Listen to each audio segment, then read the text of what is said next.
games. If you like abstract puzzle games all about art, then you might want to check out Mezen. Let's take a look at how this game plays. In this game, each player will have a grid of 5 by 5 of animal symbols. They start off with the same grid, they just each have their own shape, and then they'll be kind of moving things out of their grid, flipping them over, and changing how their grid is set up in order to score various goals throughout the game. Each turn, whoever the active player is will name one of the symbols. So let's say that fish was named, and then every player will decide which group of fish that they would like to take out of their board. So I could take out one here, or if I decided I didn't like that animal, I wanted to do hedgehogs, I can give that player one of my amulets, and then I can pick any other animal just for myself.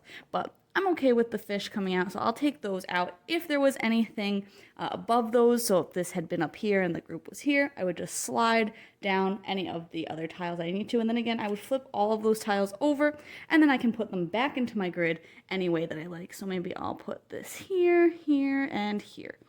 And then we would score that round's objective. So for example, if I had this as the first objective, we would score pairs of the chickens and the foxes, and each tile could only be in one pair.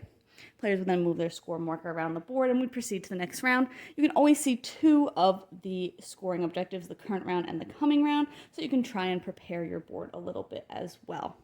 At the end of the 5th and 10th round, there will also be some additional scoring for how the tiles are face up or face down, and also for a last group at the end of the game you'll score as well.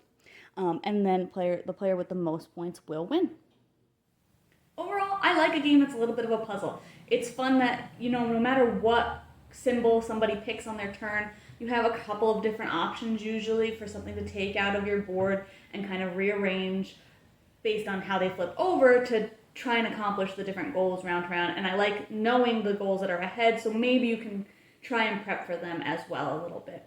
I did think that the overall color scheme of the game, everything just being red and black and white, was a little bit distracting. It made looking at the scoring markers, even though they are different shapes, very difficult during the game. I just thought it was a strange choice. It was not easy to kind of denote things quickly, so there was a lot of confusion there. And I thought that there was a couple of small, vague rules in the book that led to some early confusion, but it was kind of figured out as we understood how to play the game. But overall, I kind of think I like this game best solo, just because I like having the time to yourself to kind of think of how you want to puzzle it out, how you want to move things out of your board to then slot them in again to accomplish all those different goals, and you're in full control instead of having other players determine what animal is going to get selected, and then you have to pay them those amulets if you want to try and do something else. So I do really like it solo. Multiplayer is not bad at all, but again, just the scoring and everything being the same color did get a little bit confusing for us. But if you like puzzly abstract games, then this one might be up your alley.